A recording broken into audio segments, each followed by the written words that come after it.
Shut the fuck up, I'm ready.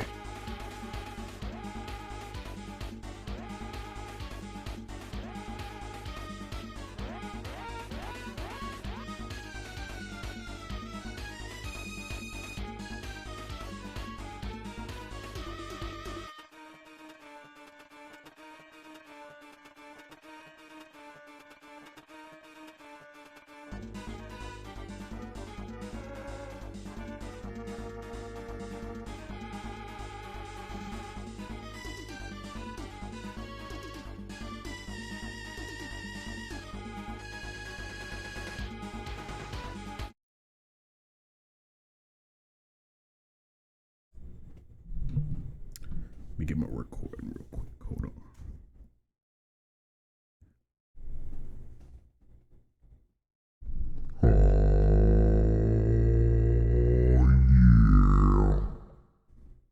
I really like that. That is great. What up, y'all? It is your boy, the one and only A Switch, aka the serial killer, aka the Cheeto Condito, aka who left the cheese out.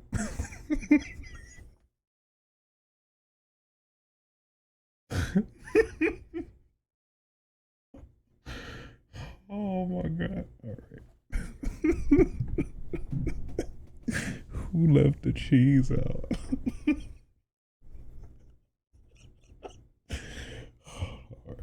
Oh man, I need to chill. I need to chill.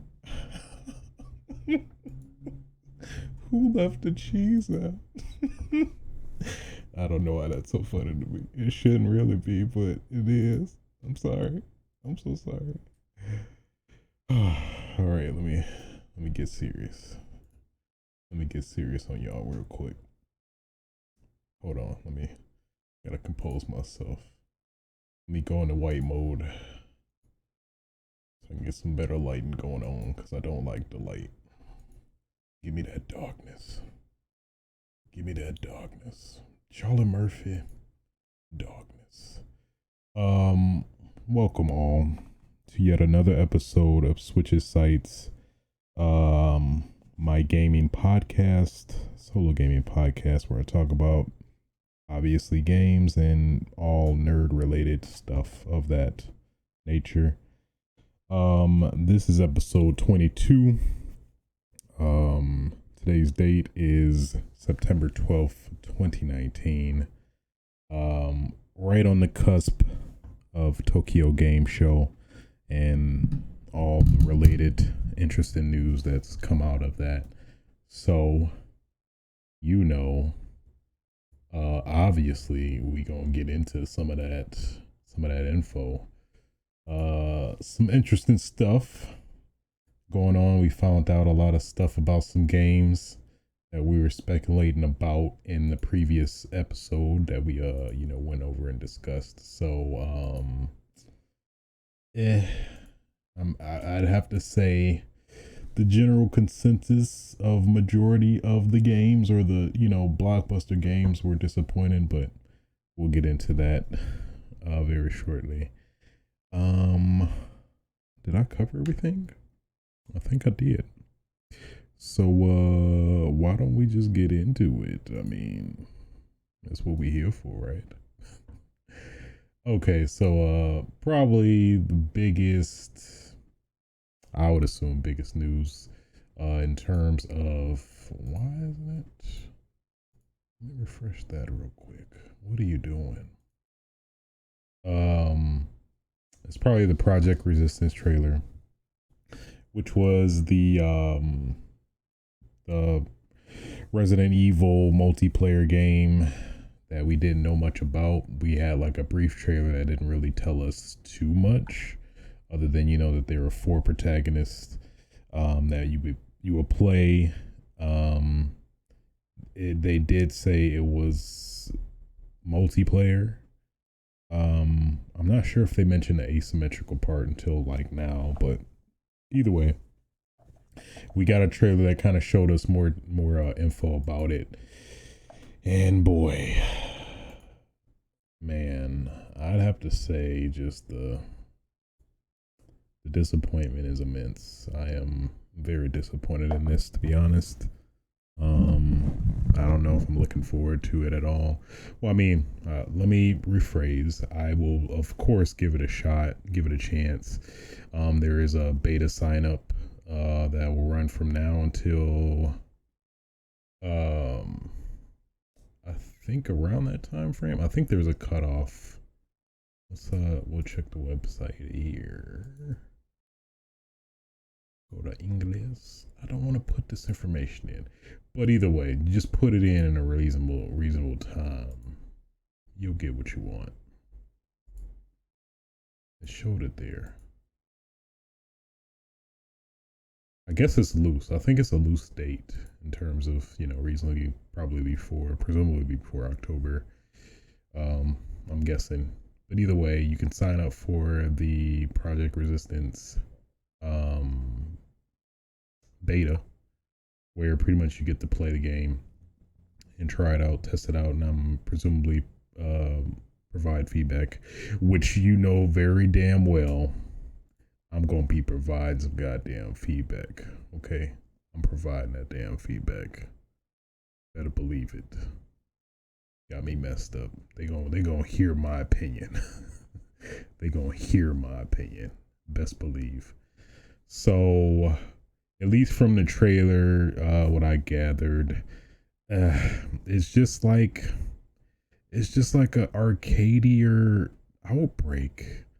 To be honest, it's just like Outbreak with a very arcadey like influence, on top of having the one player that controls everybody. So I'll try to give like somewhat of a breakdown of the trailer. So it started out kind of pretty much technically where the teaser let off or started, and then they basically elaborated more on that. They emphasized more on the melee combat. That seems to be somewhat of a big pillar. In the trailer, they showed the 2 characters in particular. The one black dude, that I guess his ability actually like buffs his melee attacks or something like that. I forgot. It's something like that. And then the other guy looked like he came straight from Jersey Shore. He has this melee ability where I guess he can do physical hand-to-hand attacks. I'm getting some slight Jake vibes from Resident Evil 6. That's still sounds cool, at least at the surface. So like off the bat, at least initially, it seems like all this are great like settings for a, you know, superb Outbreak game, if it were to be any. I forgot, well, I think the one girl in the crew can heal. I think the one girl, they showed that she was able to hack cameras and I guess presumably other digital equipment or whatever.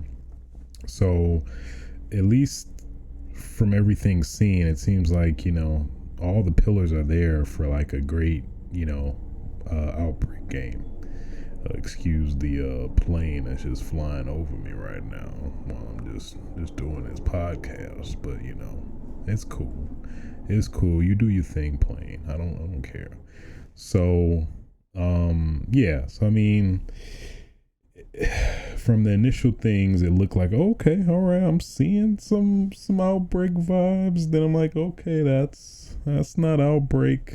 All right, then just not, nope, that's not Outbreak at all. And then, you know, just straight arcadey Resident Evil, which would technically be okay in the right context, but I mean, obviously I'd want Outbreak way more than you know, arcadey-ish Resident Evil. I mean, we kind of somewhat got that already, like with Resident Evil 6. So I mean, I'm okay on that. But either way, they're going in that direction, at least to explain a little bit more about the trailer. So they, you know, show pretty much all the characters' abilities, and then they show them going through, you know, particular maps.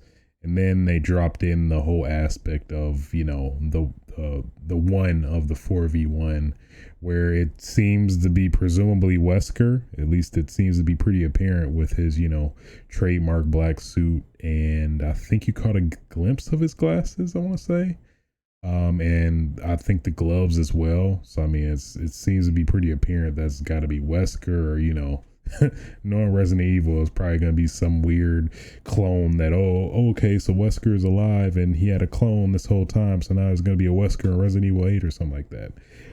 Which honestly, I would kind of be okay with, because Wesker is pretty damn cool as a villain anyway.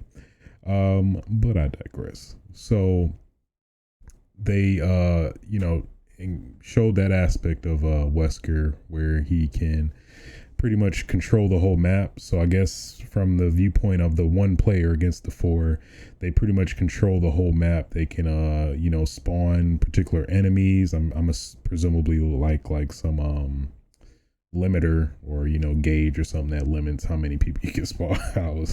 Be pretty annoying to have like 50 lickers spawning right at a door, which, you know, that would just be annoying. But basically, you know, they showed that the player can control the zombies, as well as probably the biggest, I guess, you know, maybe draw for Resident Evil fans is being able to actually control Tyrant, which he looks like he was just ripped out of Resident Evil 2 remake, which is okay, totally fine, because you can actually control him at this point, which, you know, obviously you couldn't do in Resident Evil 2 remake. So that's kind of a cool aspect of it. You can pretty much, seems like you had all of the attacks that he does in Resident Evil 2 remake, which is cool too.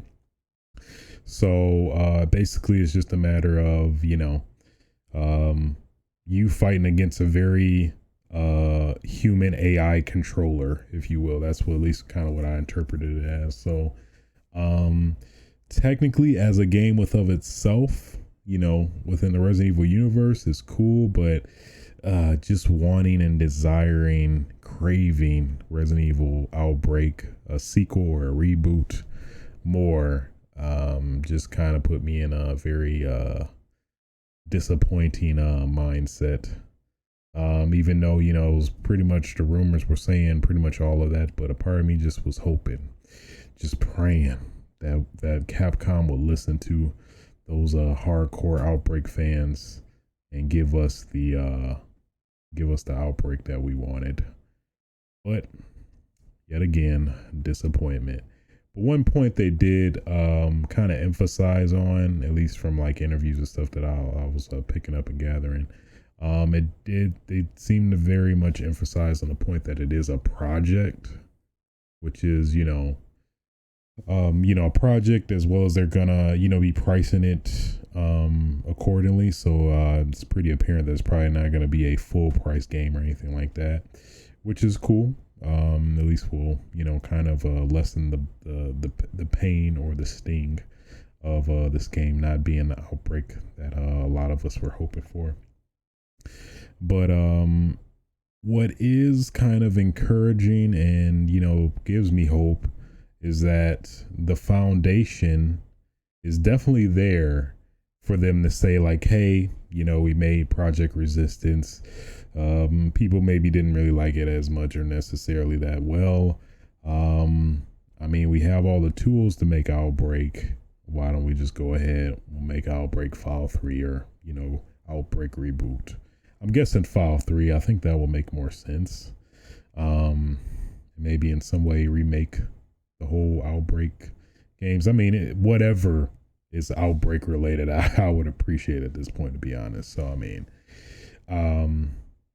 that would be cool, definitely. But you can tell all of the pillars and the whole foundation is definitely there. They at least have something to go off of if they wanted to make a Outbreak game out of this instead, or maybe just totally the beta didn't go well as planned, or they didn't really like the reception. They're actually gonna what? Actually, let's listen to the fans and let's go and make a legit Outbreak game. And by Outbreak game, I mean pretty much contained story. Across scenarios, with puzzles and combating PvE or AI for enemies and zombies.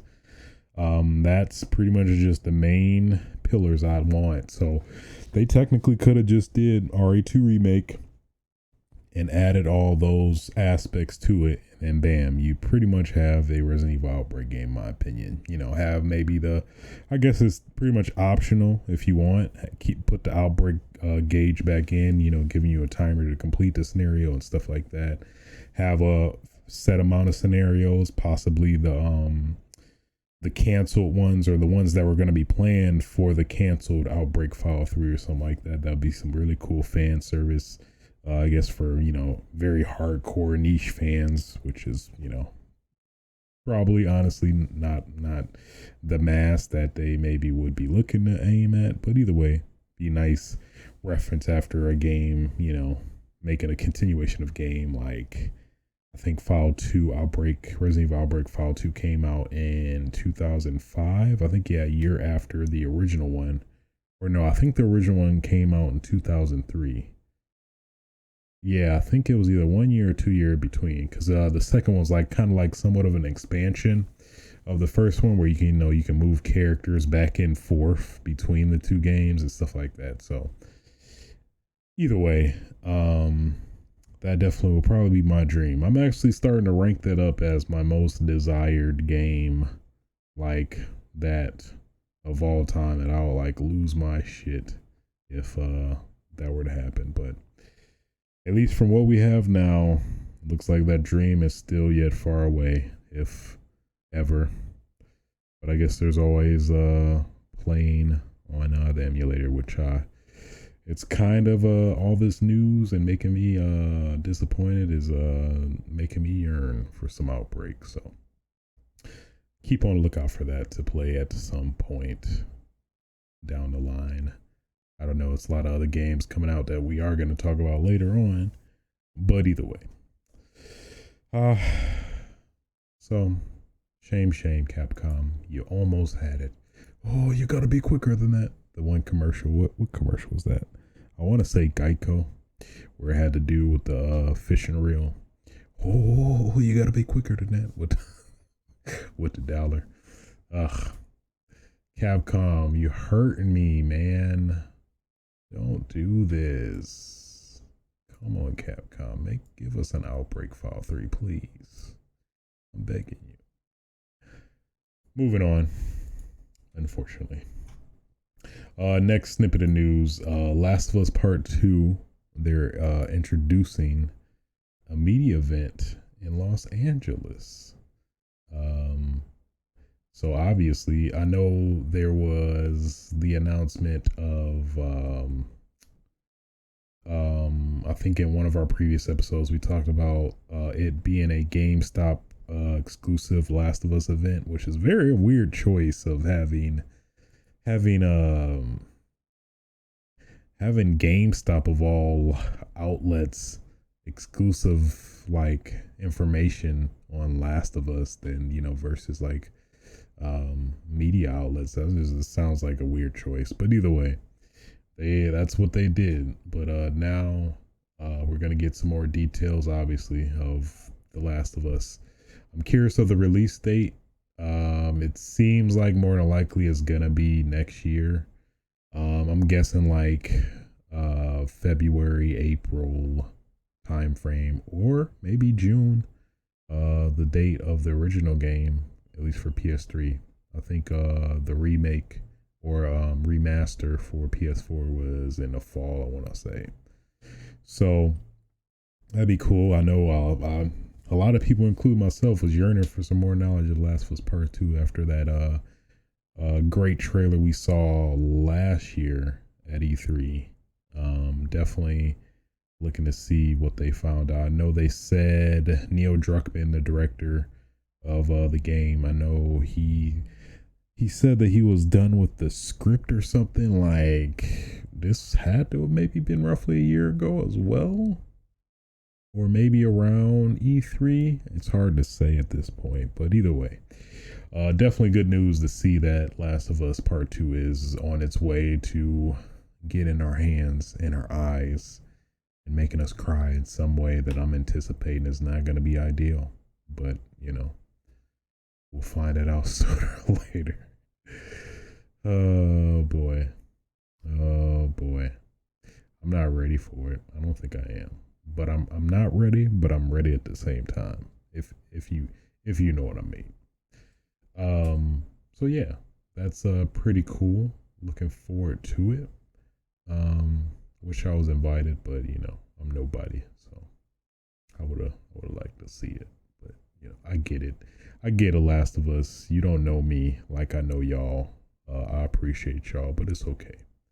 Maybe one day. Maybe one day. Moving on. So Control. The great game that I raved about last episode, I believe. They did announce that they're going to have a content roadmap. So there is going to be DLC. I know that was a lot of what a lot of us were speculating after beating the game, because there was some weird plot holes and like unresolved plot lines that seem like they would be resolved in like some simple DLC or something like that, or I guess ultimately a sequel. But at least now we know to some extent that we're going to get some continuation of some of that with their roadmap in terms of the DLC. So I guess there's going to be a photo mode. I never really use photo mode, so I can't really vouch for that, but I know somebody is ecstatic. Somebody that loves to take them photos are going to be ecstatic taking them stills, good ass stills. Good old photo mode. And then Expeditions, I guess, is a new game. Oh, a new game mode. So it's probably, I'm guessing it's probably going to be some wave survival mode. That seems likely, at least going based off of playing the whole game. I could see them just slapping some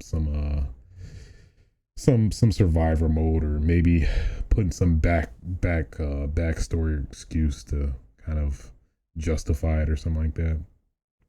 Then the Foundation, which looks to be like some substantial DLC, and it looks like, now I'm seeing it more, it looks like this one location that they didn't do anything with in the main game.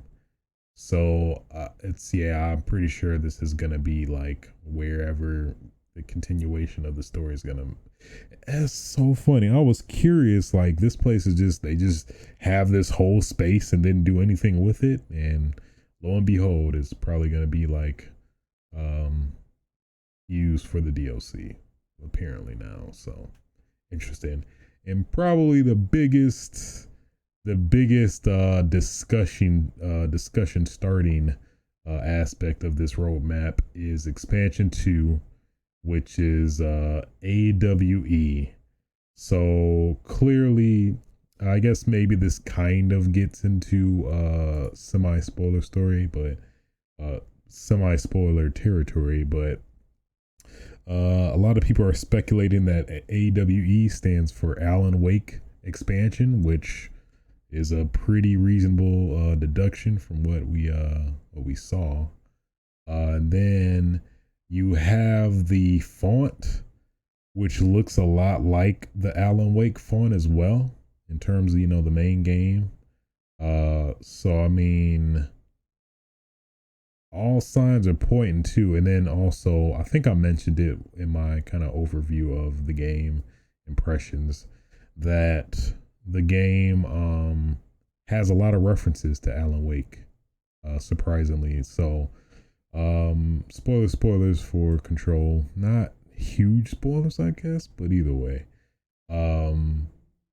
there is a fair amount of references that connects Control to the Alan Wake universe and vice versa. So it would make total sense and is a very reasonable suspicion that this DLC is in fact having you maybe play Alan Wake, or Alan Wake is the main story plot to some extent, which would totally be cool. I'm definitely down for that. I played both of the Alan Wake games, Alan Wake 1 and I guess the somewhat partial sequel, Alan Wake's American Nightmare.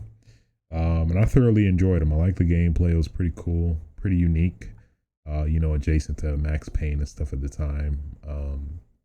So I'm definitely looking forward to that DLC in particular, especially what it is, and it being the last one seems like is probably gonna be Alan Wake expansion. That is too on the nose to you know, not be Alan Wake, especially since the game connected to the universes basically. So I think it's pretty likely that's going to be the case. I'm not sure if we got any confirmation as of yet. I'm pretty sure Sam Lake is probably going to stay tight-lipped about it until closer to the release. But all in all, definitely good news, because definitely I know a lot of people, including myself, would like to see an Alan Wake sequel. So maybe this is kind of maybe a you know, segue or kind of a bridge, kind of what am I looking for? Kind of like a jumping off point to maybe jumpstart Alan Wake 2, or, you know, get people hyped up even more so for Alan Wake 2, if that comes to be, and if this AWE, aka supposed Alan Wake expansion, is actually that. So pretty cool. Looking forward to it. Very interesting. Very interesting. Next in news. Let's get back on a disappointment train, shall we? I don't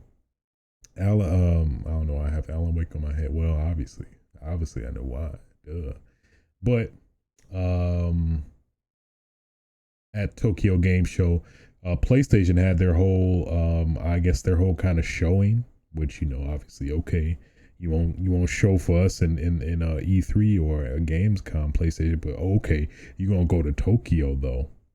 To Sony's credit, they're pretty big in Japan, so I mean, obviously I get it, but I'm making jokes at them. I'm sorry, PlayStation. I didn't mean to. But with some of that, we got some news in terms of some of the big, like, blockbuster anticipated games, which we did mention. One was Project Resistance, and then this one, which is Yakuza Like a Dragon in the West. And I guess the weird choice is that they announced it. They announced the West title and everything at the Tokyo Game Show, which is I think a first for maybe not necessarily any game, but I mean it's a weird decision. I guess maybe hit two birds with one stone. But either way, they showed the trailer as well as the new logo. So I'm pretty sure I talked about it last episode, but in Japan, the next game is going to be Yakuza 7 of Darkness of Light or something like that. I'm totally paraphrasing, but something in that ballpark. And then in the West, it's going to be called Yakuza Like a Dragon, which is kind of like Resident Evil 7 Biohazard, referring to its Japanese counterpart title. And I think it's the reverse in Japan. So it's Biohazard Resident Evil in Japan, or Biohazard Resident Evil 7 in Japan. So, but that's not the case for Yakuza 7. And then, I totally went off on how they're drastically changing what has been the tried and true and loved personally gameplay of active beat 'em up combat now to freaking turn-based RPG-ness, which I'm still not happy about, to be honest. But I saw they had somebody recorded a gameplay trailer at GPS at TGS, and they showed some of the gameplay of how it kind of works, the turn-based gameplay, and I could see myself enjoying it, but then like I've said before, I'm just gonna keep yearning for a legit Yakuza game that has active beat 'em up gameplay and not turn-based gameplay. So it still hurts, but I mean, you still got some of the general pillars of Yakuza. You got the story, which seems to be interesting enough. The protagonist seems to look cool. I'll give it credit at that. Some of the attacks look interesting. They're very goofy, which I'm pretty sure that's intentional. It seems to be some suspense of belief. I think they're like going off the deep end with the I love Dragon Quest, and I'm just gonna emulate it throughout this whole game motif, if you will. And basically, I think in the gameplay I saw like there were some dudes that walked up to Ichiban and his crew, the two other dudes in the back. I forgot their names or don't know their names. And then like some of the characters just totally morphed into like different people. Like this small dude just transformed into this big like Fist of the North Star looking dude. He actually looked like he came straight from Fist of the North Star. Probably copied the assets from the game they developed somewhat recently, like a year ago. Fist of the North Star Lost Paradise in the West, I believe. So you could definitely see they're at least having fun with it, which is fine. I understand that developers need to branch out and keep those creative juices flowing and experiment and try to reinvent what maybe for some is starting to get bland. But at the same time, I just wish they did it in some other way that wasn't so drastic. I really do. From the gameplay, it's like I could see myself getting used to it. They did show like you can change your character's jobs, which I'm guessing like is generally how they are in terms of like their character template. So it's like showed Ichiban like transform into like some head Yakuza goon or something like that, where he had a sword instead of a bat, I guess he picked up in the gameplay. Then they showed one of the older guy, I forget, well, they're both pretty much generally old, but the one guy, he got a different job where he's like the B-boy, which looks like they pretty much copied a lot of assets from Yakuza 0, presumably, where he does all the B-boy moves and stuff like that. And then the other guy who's like a hobo, it looked like he got transformed or got a job where he's like this, looks like this rich dude with like who just spits just alcohol, it seems like. I'm guessing it's some deviation off that where he's like now well, that's I guess his gameplay angle, but it seems like in general he's always just spitting stuff at people. So I definitely saw a lot of the trademark comedy of the Yakuza series in the game, and you know, definitely a lot of that personality and charm looks to still be in it from that gameplay. But just that part of me is just very much yearning for just some real time combat, man. And then just seeing them in action running like, you know, Kiryu and stuff like that. Which is cool. It's good that that's that's still intact, but I mean obviously that's very minimal aspect of the game. It just looks kind of from what I've seen gameplay wise, it looks pretty clunky is the best way to explain it. I don't know, it just didn't look that what am I looking for? That worthwhile. I guess in my head, it just didn't look like in my head I was like, it didn't look that worthwhile to drastically change the, you know, game genre for, but I saw some cool aspects and tidbits here and there. You know, I mean, I guess this presumably will make like the heat actions look cooler, or being able to emphasize more on heat actions now, depending on the attacks you do. And then like it seemed like you could do some like combo attacks where you can like maybe it seemed like one of the characters did an attack right after the other. I'm guessing maybe that's some cool, maybe random bonus or something that, you know, is maybe like a 15% chance of happening or something like that. So it has some cool stuff there. It shows some saw some of the gameplay for some of the side stuff where it showed like the go-kart mini game, which just looks like Mario Kart and Yakuza, which is not necessarily a bad thing. I mean, I don't have an issue with karting games or go-kart games. And then there was this weird trash collection mini game or something like that. So that seemed cool, or okay at least. But outside of that, yeah, that was pretty much it. And it's okay. I mean, I could see myself getting used to it, but at the same time still yearning and just fantasizing on what this game could have been if it was just a legit brawler like it has always been. But either way, I'll definitely give it a chance when it comes out in the West. But I don't know. Now just this whole change, I don't know. If there's some more deserving games that come out, I might pick those up first and maybe wait on it. But either way, it is it's pretty much somewhat as I expected. Not I knew either way I'm just gonna be disappointed at this point because it's not gonna be a brawler like it's like you know, the games that are becoming less, or the genre as a whole is becoming lesser and lesser. Now, hopefully, I mean, gladly there's like Streets of Rage coming out and River City Girls and stuff like that, but just a unique, legit brawler with RPG aspects. That was my jam, man. That was my jam. Now it won't be jam anymore. It'll just be like strawberry preservatives. You know, it's not the best, but it's okay. Actually, that's a great analogy. That is a great analogy.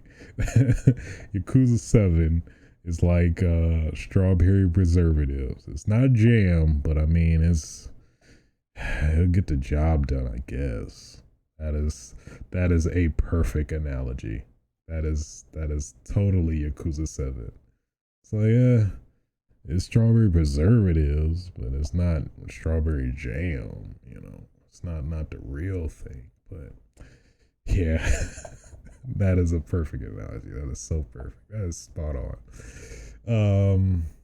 Moving on. Also in news, I'll at least briefly mention it. I'm not gonna go over it because I put myself at least in blackout from it. I guess they showed Death Stranding in terms of the 50-minute gameplay presentation or demonstration. I believe. But before that even happened, Hideo on Twitter tweeted out basically an announcement that actually, let me look it up right now. Look it up. Let's do some real live fact checking, as I don't want to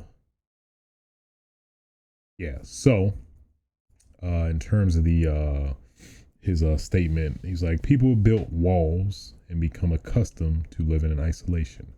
Death Stranding is a completely new type of action game where the player's goal is to reconnect isolated cities and a fragmented society. All elements, including the story and gameplay, are bound together by the theme of strand or connection. As Sam Porter bridges, you will attempt to bridge these divisions, and in doing so, create new bonds or strands with other players around the globe. Through your experience playing the game, I hope you'll come to understand the true importance of forging connections with others. Now please, enjoy the latest Death Stranding trailer.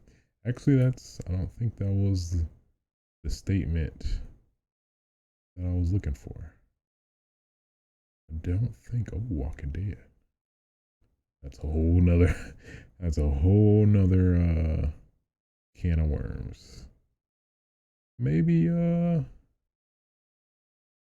pretty sure he mentioned it.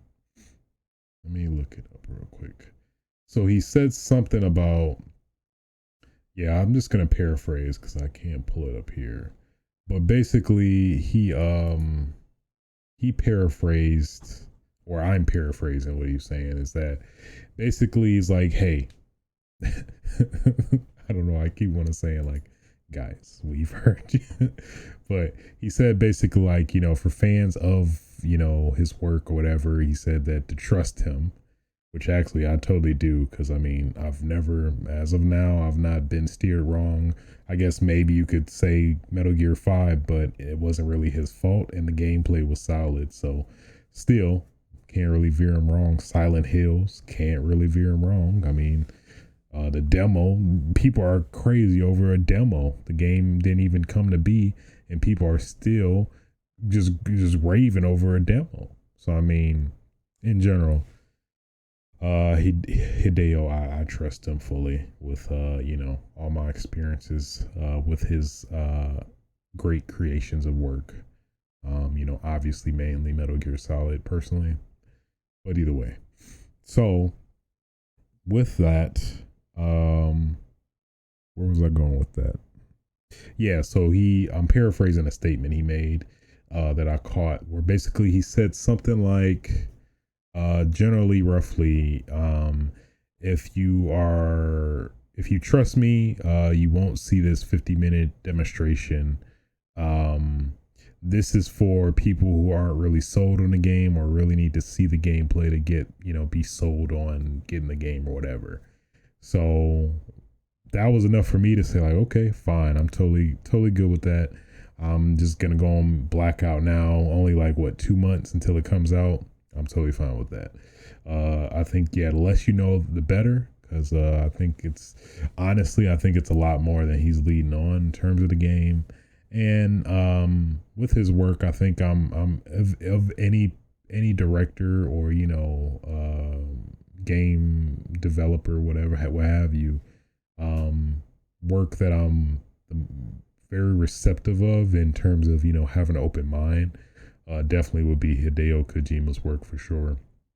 I don't say that for a lot of people, but definitely for Hideo Kojima, just knowing his mindset and just how creative of a person he is, I can definitely see myself liking this game.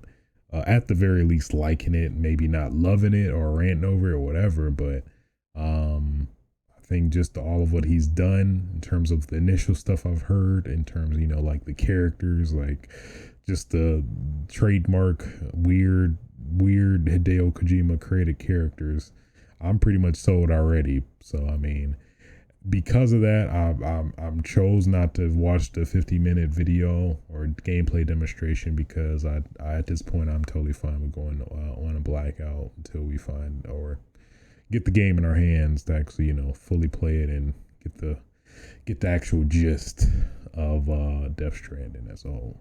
So yeah. So I just thought I'd touch on that. You know, like, hey Switch, why the hell you ain't cover Death Stranding? I want to know about that, bitch. I don't know. I'm just picking hairs. I'm picking them hairs. Next, there's a trailer even though, well, okay. Next in news, they announced Neo 2, which I think there's a trailer, or maybe it was unofficially. It looks like it was taken down, maybe from the poster.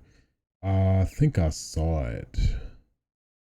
But either way, they announced Neo 2, which is going to come early 2020. So I'm guessing January, February time frame. For the PlayStation 4, I guess maybe timed exclusive like the first one. I think the first one came out exclusively timed on the PS4 and then later on PC. I don't think it came to Xbox. I have I hate saying this. I have Neo 1, but haven't played it. I think I played the beta, but didn't play any more than that. But definitely I'm interested in this. After I played the first one. I mean, I like me some Dark Souls games. Give me that challenge and give me that great fulfillment and feel good about myself as a gamer and credit myself as a gamer, you know, taking them rites of passage, which is, you know, those games that are considered to be the hardest or whatever. So a game I'm looking forward to cussing at and being frustrated and angry at and rage quitting and putting down for like 3 months and then picking back up and like, oh, why did I drop it? And then beat it. That's honestly probably what could happen, to be honest. I'm not even gonna lie to y'all. Not even gonna lie to y'all. That is a very high possibility. That's a very high possibility. So cool. Those are probably the biggest titles that they shown. Some of the other stuff just personally didn't interest me, so I don't think it's really worth talking about in general, or has been covered to some extent already anyway. So moving on from that, and good God, we are so close. Call of Duty Modern Warfare Open Beta actually dropped today. Earlier,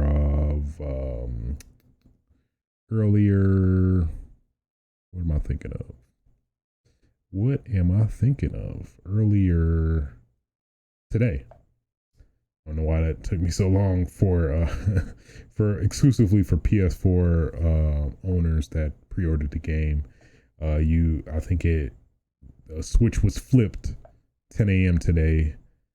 Been dying to play it, but I was like, let me get this podcast out because I won't do it.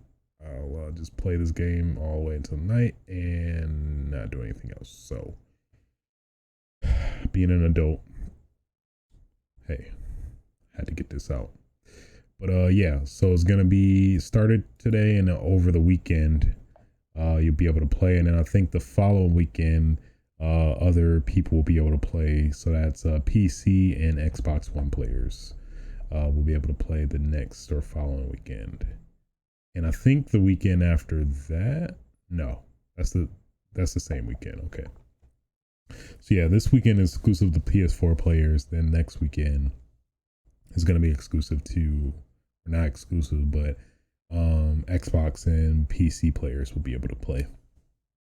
And also, I'm guessing they're gonna, you know, really stress test the crossplay, which that's a pretty big step for Call of Duty, going to crossplay now. So with that alone made me go to Xbox, because that's generally my preferred Call of Duty gaming console. But now with this annoying console exclusivity stuff, they moved from Xbox to PlayStation. I was like, ugh, I guess I gotta get Call of Duty on the PlayStation now, even though it's not my preferred console. Now I think it's time to go back to the Xbox One X, especially, you know, technically being the most powerful console. in general, and then the crossplay. So if I ever wanted to play with friends on other platforms, I can do that if that ends up being a thing. So at least that's my intended or desired platform so far. But at least there's still time with this beta. At least from playing the 2v2 alpha, which came out like maybe a month ago from now. The gameplay and graphics, just overall performance, is pretty damn impressive on the PS4 Pro, at least what I was playing it on. So I don't see it being any different for the PS4, at least with this beta. But it looks like they're gonna be doing some pretty dope stuff with this beta. It seems like they're gonna give you the whole kit and caboodle, to be honest. I think, you know, obviously the caveat is that I believe the cap in terms of your max level is 10, which is totally understandable. Obviously, as a beta, they're not gonna let you progress through the whole, because there are people that are that would definitely like hunker down and play literally 78 hours straight. 78, yeah, 24. I mean, I don't trust it. Oh, I did not need you right now. Let me ask Siri. Hey Siri, what is 24 times 3? 24 times 3 is 72. I was right. I just needed that verification, okay? Excuse me. All right. Just had to fact check myself, make sure I'm not giving you guys false information. Thank you. Either way, yeah, man, I'm very excited. I'm hearing some stuff like, man, this is the best Call of Duty since Modern Warfare 2, which is definitely my most favorite Call of Duty of them all.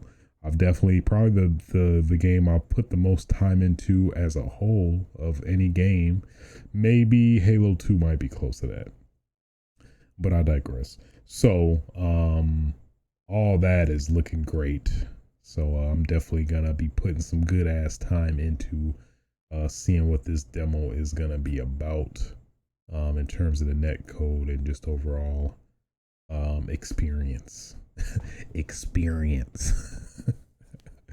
So just thought I'd mention that for folks that may have never been out of Call of Duty for a while and maybe want to come back or interested, like, oh, this might be the best Call of Duty to come back or something. Seems like that might be the case, Jack. Sorry.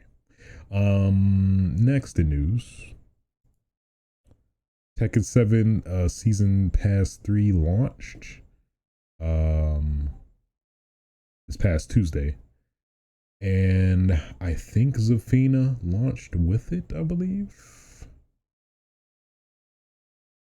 And yeah, I've yet to mess around with you know, my main man Brian Fury, and additionally Fang. I've not been testing with him for a while, but definitely want to see what change they made to my boy Brian Fury. And see what he looking like. See if he looking a little buffed. I think he was a pretty competent character in general though. But I haven't really seen him winning tournaments. I think for the older versions he was winning a fair amount of tournaments, or at least up there. So that's my main man. You may see me broadcast on Twitch with some Brian Fury struggles. I mean, struggles for the opponent, of course, not myself, because never that. All these opponents gonna feel this hurt, okay? You hear me? All these damn opponents gonna get these hands, these kneecaps, these trips, these low parries. They don't want to see it.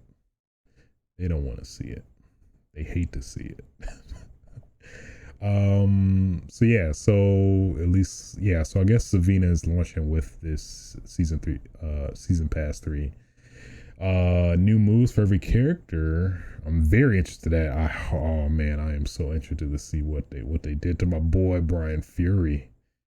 He better be buffed. He better get buffed.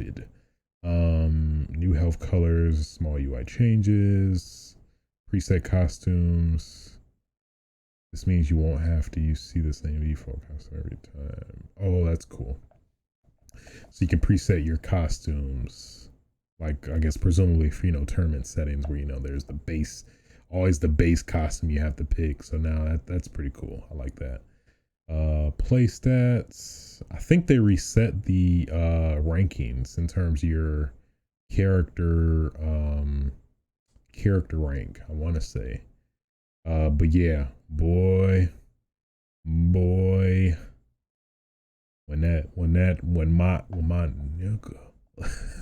my Leroy Smith come out, it's gonna be that's gonna be the second coming.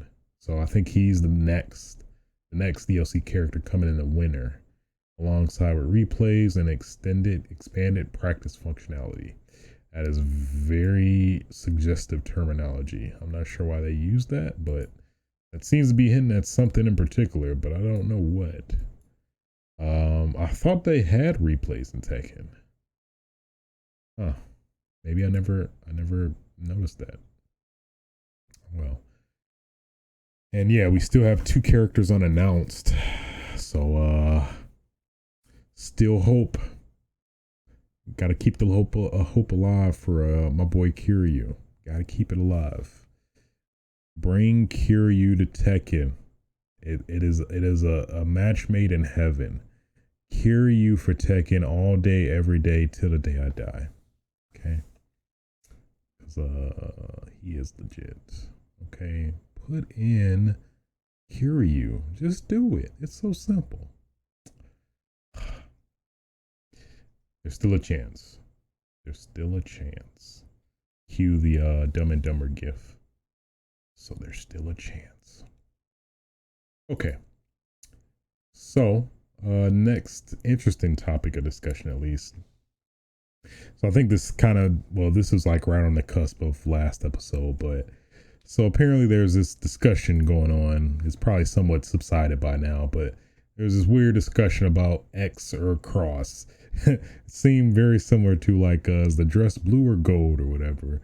But I'm gonna just squash this right now. I'm gonna squash it right now. It is X. It has always been X. It is X. Totally understand in Japan if they call it cross, because that's what they're used to. Like circle. X. Why cross? That's such a weird decision. Had to have come from Japan, because that Japan is the only location I'm familiar with that technically would call it cross. You don't hear anybody in the US call it cross. Maybe I guess UK. I don't think they even call it cross. X. At least I'll at least speak for US. It's definitely X. So I don't know. This is just a weird discussion. I think just something that came out from nothing. That like, oh yeah, no, actually it is cross. You know what? It is cross. It's not X. It's cross. I'm like, what? What are you smoking? What are you smoking? I don't know. I'm just saying. I just wanted to touch on that because it was just weird overall. Next topic of discussion. The Game Awards. Jeff Keighley, the man, the myth, the legend, announced the Game Awards date for this year, which is December 12th. I'm gonna try to go this year because man, I had a blast last year. I actually got a chance to actually go to the actual venue and see the whole thing in action live. So that was pretty fun. I had a great time. Man, that was a great ass after party, man. That boy was off the chain. You hear me? Yeah, at least for the awards as a whole, it was so like great. Everything was perfectly paced. Wasn't too many like awkward conversations. Hey Bill, man, you hope you don't shoot his head off. put the fist up. It was very concise. Everything was very adequately paced. So I hope they keep that momentum for this one and make it even better. But even like I said last year, it was pretty great overall. I was very satisfied with kind of how they had the whole thing presented. So looking very much forward to this year's Game Awards. So hopefully get some good juicy announcements, some heartfelt thanks, and award acceptance speeches. I'm here for all of it. I'm looking forward to it. We already talked about that, and yeah, that's pretty much all the news I wanted to cover for this episode. So I guess we'll get into some gaming, and let me get my light back. Get into some gaming, or what I've been gaming on lately. So this has probably been one of the biggest release weeks of the year. So we had Gears of War 5. So I guess I'll cover that first. And man, what not to say about this game. I say overall, it's definitely great, a worthy addition to the Gears series. It's hard to say better than 4, at least from a multiplayer standpoint. I still have to determine that ultimately, but I guess maybe initially it definitely feels like it. They made a lot of great decisions. I do have some gripes, but I'll at least cover on the campaign. Campaign, pretty damn great. Thoroughly enjoyed it. There was some issues in terms of just from a technical standpoint, in terms of just the progression of the from chapter to chapter. It seems like it wasn't, for the achievement hunters out there, it wasn't adequately tracking your achievement progress across the chapters, which was an issue for me personally. It wasn't, I think collectibles actually weren't being tracked as well in terms of if you picked them up and if it actually saved them. And then it was this weird saving glitch where it's like at particular points in the game, it luckily wasn't too often for me personally, but it was like maybe 2 points in the game where it would do this infinite saving, where it gives you the indication where it's saving. So it's like, I hope I don't power off my Xbox unintentionally or something like that, where basically it would just be stuck and nothing wouldn't progress or any like scripted moments wouldn't happen after that.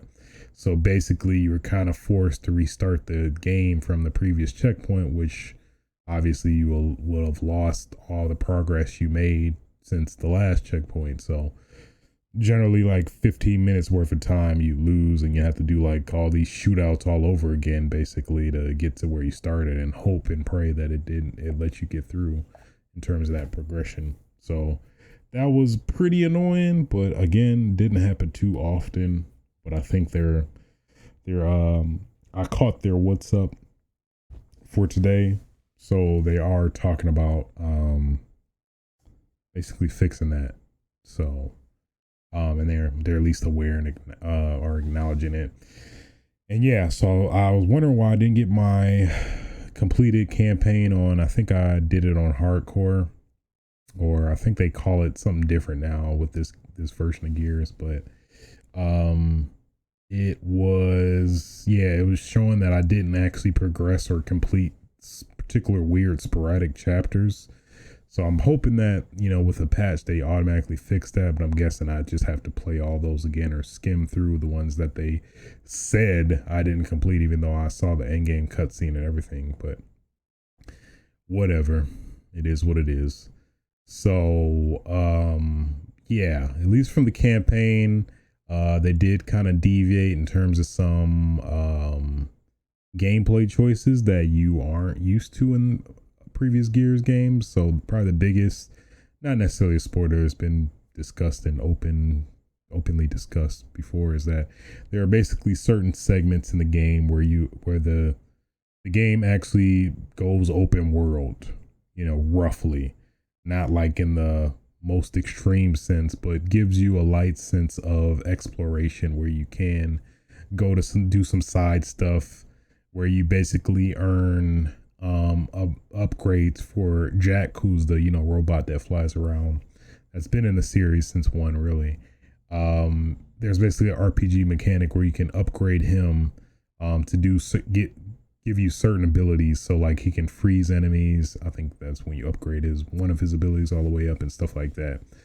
So basically, you find these pickups that are component upgrades that just gives you all the lets you upgrade those particular abilities. But then there's these what they refer to as ultimate Jack upgrades, I think, where you have to upgrade where they basically give you the ultimate upgrade to said ability. So like if you are, what was one of them? So like if you have this one that gives you radar or like pings everything that that is of interest to you, more than likely.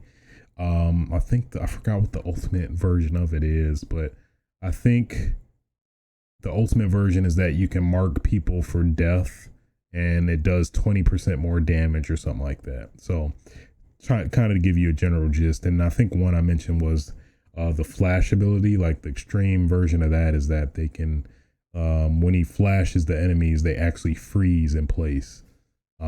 So you could see a lot of those are pretty beneficial, but not necessarily detrimental to you like progressing in the game as otherwise if you just wanted to avoid doing that. So all of that was pretty cool, pretty interesting. I thoroughly enjoyed that aspect. I thought the side stuff was pretty interesting to do. They didn't really necessarily seem to like shoveled in do this just to do this type of deal.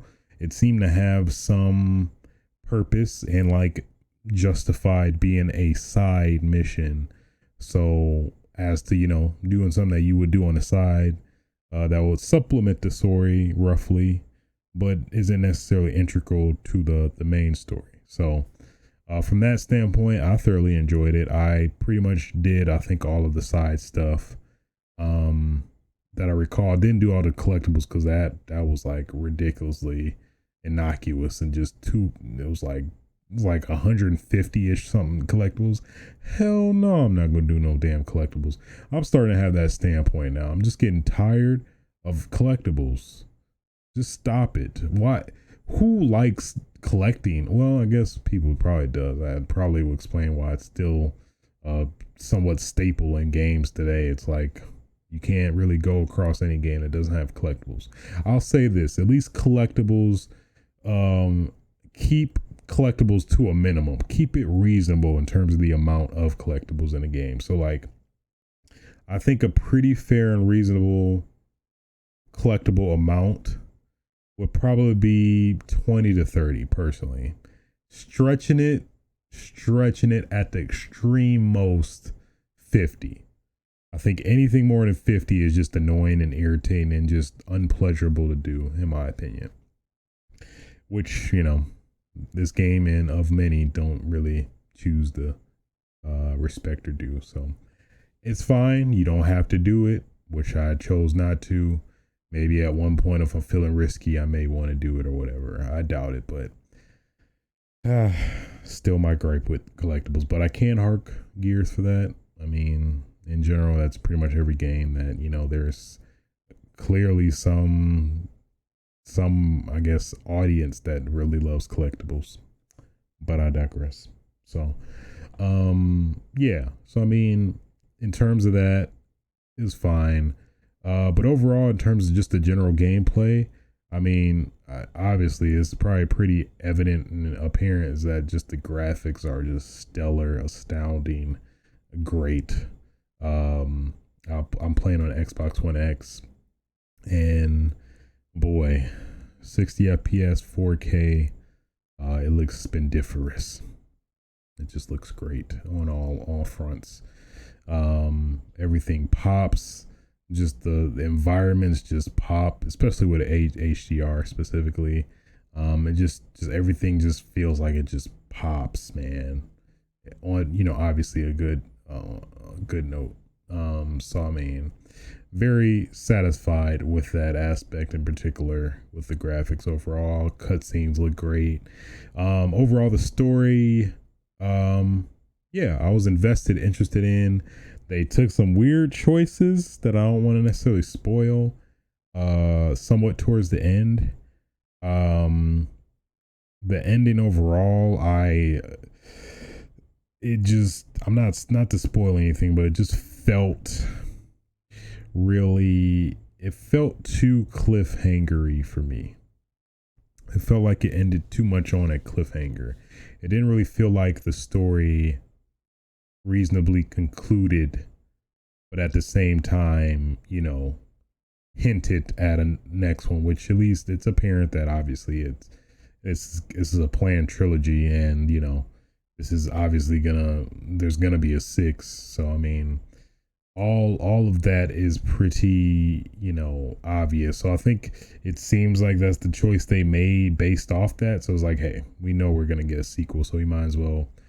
It felt a bit Halo 2-ish for me, where it's like, let's finish this fight. Like, but can we just finish right now and wait for 3? I mean, why do we gotta desire to finish the, so that's at least my thoughts on the campaign. I don't want to spoil too much there, but definitely recommend it. Great campaign. Definitely out of all of the Gears that come to mind, this is definitely the best campaign in my opinion out of the Gears series. So I personally thoroughly enjoyed it out of all the Gears. Mind you, it's been a while since I played pretty much all of the original ones. I was gonna try to play all of the originals before this one came out and get a better frame of reference, but I mean, at least from what I played, I think I felt I thoroughly enjoyed this campaign overall for sure. So I guess to touch on the multiplayer specifically, messed around. I played like one match of Horde, so I can't, I guess, legitimately somewhat assess Horde or some of the optional multiplayer modes. But for Horde specifically, from what I played, the one match I played, it was pretty great. In terms of just overall flow, it was great. Probably the biggest welcomed addition to that mode is the whatchamacallit, the add in bots for players that drop out. Because I mean, it felt like whenever I would play a Horde match in Gears 4, it will be pretty rare for people to stay and not one person drop out after, let's say, getting to like wave 10 or something like that, 20. But now at least there is some compensation for a player leaving, so you're not like SOL and basically just played the waves for nothing now. So and then it felt like the CPUs actually held their own from what I played. Like, if you're down, they'll pick you up pretty reasonably in a reasonable amount of time. Especially like if you're near them and you're down, they'll be pretty quick to pick you back up. And then in terms of fighting off the Horde, they seem to be holding their own from what I witnessed and saw. So that is a welcomed addition to the mode. I think that's probably the biggest, in my opinion, the biggest addition is just having bots to replace people that quit. So, you just doesn't totally kill the morale of trying to get to wave 50 on the Horde. So welcome addition. Bravo Coalition for adding that. So that's definitely going to at least encourage me to try playing that more, because that was always a irritating aspect whenever I would try to play Horde, because I generally don't have too many friends that I'll play on Xbox. Most of them play on like PS4. So having that solution is definitely pretty welcome. So they did make some weird, interesting choices, at least in terms of the general gameplay. So like specifically when you in terms of the upgrading and getting points. So when you when you get points, generally it's the standard from the previous gears that you will put it to your fort fabricator to collect enough points to start building fortifications, which just help you fend off the horde easier. But now it's like some weird meta stuff that like now you can buff up your health and damage and stuff like that personally, so you can basically use the points for yourself, which is weird because it seems like that just encourages players to be more lone wolfy and not necessarily encourage teamwork, which I think has always been a pretty big pillar of horde mode, because obviously without teamwork you just won't make the dream work and defeat the horde or get to wave 50. So it seemed like a weird decision overall. So I'm not sure how that's ultimately going to play out. I still have to kind of see how that kind of plays out. At least for me personally, it's like I was just automatically just buffing myself up because like I know the horde is going to get stronger, so I might as well get stronger because it's just going to make life easier. And like I found myself having a way easier time killing enemies, and not getting down as much, actually being able to go on my own and killing people and coming back, which obviously that would just be a death sentence if you were to do that like in a standard horde mode where that option wasn't possible. So all of that is pretty weird in terms of the decisions made there. But either way, from what I played, and then there's also the emphasis more on characters. So now each characters have ultimates, which depends on the character. So there is a lot more individuality with Gears 5 in terms of multiplayer, at least specifically for Horde and the other mode, Escape, which I did play a match of. Seemed pretty cool. I don't necessarily see myself playing that a lot, but either way, it's pretty interesting. Basically the objective is you plant a bomb in like presumably the horde base, and then your mission is to escape that base and kill all the horde with the gas or whatever bomb you planted. So I guess from playing it seemed cool. I didn't have any issues with it. It seems like it is set for you to scavenge items rather than necessarily like having a choice or particular choice of weapons, which is cool for me. I'm generally a pretty resourceful player in terms of horde as well. And I guess that's kind of the general vibe I got from this mode, is that it's like it felt like a horde light, if you will. Like if you don't really have a lot of time, or like 3 hours to commit for a horde mode run or whatever, this is kind of a pretty reasonable, I guess, substitution for that. So because I think generally it felt like under 30 minutes to kind of complete a wave. I don't know the term for it, or complete a map. I forgot, they use some particular term for these, a hive, to complete a particular hive. But yeah, it seemed pretty straightforward. But yeah, again, I don't know, I don't really see myself playing that mode more than horde, if anything, or even on top of that playing horde more than multiplayer, which is I guess the next topic I'll get into. So multiplayer, I played maybe 6 matches so far.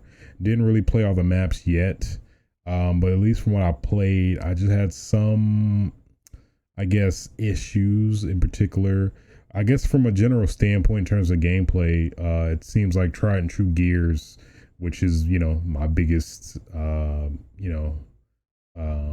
or I guess the biggest aspect I've been satisfied with, that it's just traditional Gears. They didn't make anything too drastic of a change or anything like that.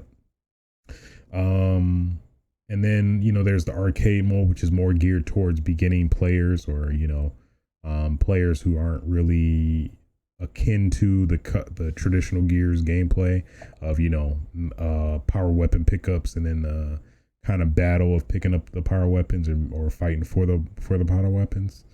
So there was that. And then arcade mode is fine. I don't think I see myself playing that more than like, you know, TDM or, you know, like execution or, you know, ranked. So I'm trying to get my, like, I guess feelings for that in particular. But I guess one other aspect I had an issue with was what was it? The disparity between PC and Xbox One. So it seems like the choice they made this round compared to Gears 4, which for Gears 4, I guess as a frame of reference, there's, you know, they released PC and Xbox One version for Gears. But there was some disparity between PC and Xbox players. So you had the option to opt out of playing with PC players, you know, because generally the consensus is that they generally have an advantage over you with mouse and keyboard versus controller. So, but with this one, you can only do that option by for ranked matches specifically. So if you do quick play, you can still get matched with PC players, which I think that's been my issue so far with the game, because I still think they technically have an advantage over controller players to an extent. So I hope they patch it at some point, but give you an option to basically add the option to choose not to play with PC players in quick play, as well as, you know, rank, which they already have. Because I don't know, just to get my bearings and kind of get the feel and sense of the game. I think, I just found myself getting obliterated, which, you know, I'm pretty experienced in Gears as a series as a whole, and I've been able to hold my own in a lot of the games I played. But it felt like the matches I've been playing against is that were against players that just had a clear advantage over me, rather than, you know, not necessarily skill, but just you know, a base advantage. You know what I mean? So I don't know if I just suck, but it didn't necessarily felt like I sucked. It was just like I just wasn't good enough, if that makes sense, or, you know, limited with my controller compared to a keyboard. It was what it felt like. But I don't know. I have Game Pass Ultimate, so I can, you know, play it on PC as well, which, you know, I was just totally fine just playing on my Xbox One X, but I'll probably give PC a try, see how it plays, and, you know, try to compare and contrast, and maybe play a little bit more, get a better feel for that, you know, from there. So, but all in all, those are at least my general impressions of Gear 5. Definitely a worthwhile addition, at least from what I played so far. Definitely seems to be better than Gears 4 in a lot of ways. So definitely looking forward to playing more and, you know, giving you guys a better update in terms of my impressions of it overall, if I happen to be able to do that. I may not, because of all these other games coming out, and of course the next game I'm going to talk about, Monster Hunter World Iceborne. This game, it's been a battle actually this past weekend, trying to decide between Monster Hunter World Iceborne and Gears 5, trying to delegate the time appropriately. I started out with Gears 5 and beat the campaign. Then right after that, probably played one quick match and then went to Monster Hunter World Iceborne. But yeah, man, pretty much a great addition to Monster Hunter World so far. Been enjoying all the monsters, all the new variants of the existing monsters and stuff like that. Yeah, pretty much overall, I've been thoroughly satisfied with the experience of just the game. Addition of the clutch claw is very welcomed, especially like for melee players that have to deal with the flying enemies so much. I think this kind of helps evens up the playing field against them specifically. So that's been pretty welcome and pretty accepted. So, but yeah, I mean, in terms of just the general gameplay, pretty much tried true traditional Monster Hunter, just way harder monsters that hit harder. And then, but, you know, just a simple matter of upgrading your armor and all that stuff, you know, to adequately compete against them, you know, from that standpoint. So, I mean, pretty much as long as you do that, you won't have too hard of a time And then, you know, it's pretty easy to get other people to help. Just shoot an SOS flare. Seems like when I asked for help, nobody came and helped me. I don't know if maybe it was just, you know, people are just doing the exact same thing I was, and I should have just joined them instead to get the credit. But at least nobody was hunting like the flagship dragon Valkana. I just ended up single-handedly defeating him myself, barely. Like it was like 5 minutes left, and I think I was maybe like a minute or two from failing the quest. And thankfully, I'm like, when is this dude gonna die? They told me he was about to die, but I was like, man, he still has a lot of health for somebody that's about to die. And then, you know, luckily defeated him last minute. So that was at least the big monster, last big monster I fought. Then I got my ass whooped by Beetlejuice. I forgot his variant name, like Radiant Beetlejuice or something like that. I don't know. I'm totally butchered his name, by the way, but I don't care. You know what? Beetlejuice. I said because he ain't nothing but a little bitch. Okay. But yeah, overall, thoroughly enjoying it. Pretty interesting story compared to original Monster in the World. So I mean, that was pretty cool. Trying to think of anything else that stood out. Just overall, just even, you know, slight other quality of life improvements. There's a whole new world, or, you know, a whole new area, and, you know, hub, and there's like, you know, all the cool like sauna stuff because it's in an ice environment, so, you know, you gotta heat up and all that stuff. So that's been pretty cool. You can customize your house, which I was messing around with as well. Add all the animals you caught and stuff like that. Pretty much, yeah, just traditional G rank Monster Hunter, or, you know, what they call it now, Master Rank, for this. So definitely looking forward to putting more time in it and beating the heck out of it. So yeah, that's been great. But yeah, that's pretty much it. Yeah, since I'm running out of time as well, I'll cut it off. I will say real quick, finish Orange is the New Black on Netflix. Pretty great. Very sad ending. Not too totally sad, just the sadness of seeing all the actors being sad that the show's ending. It was a very sweet, heartfelt credit scene that, you know, ain't gonna lie, made the man tears come out. You know, I can say that the man tears came out. But overall, very satisfied with how it ended. Some slight weird disagreements and weirdness in terms of just like, oh, okay, I guess they didn't resolve that. All right, they're just gonna leave that unresolved. All right, okay. I guess we'll never know. Stuff like that. But outside of that, pretty satisfied overall. So, but on that note, guys, I am definitely past time. So yeah.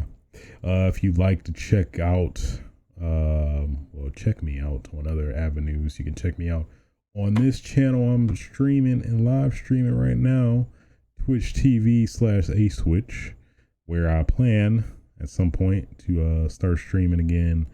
Also, you can catch me on youtube.com/aswitch, where again I plan to start posting content again. And if you have any questions you'd like to submit to the show that you'd like for me to answer on the show or next episode, if I get enough, I'll do that. You can shoot me an email at aswitchtv@gmail.com. Yeah, and I think that's pretty much it, guys. Pretty interesting week. I guess a pretty disappointing week in some aspects, if I say so myself. But nonetheless, some pretty interesting news either way. So until next time, guys.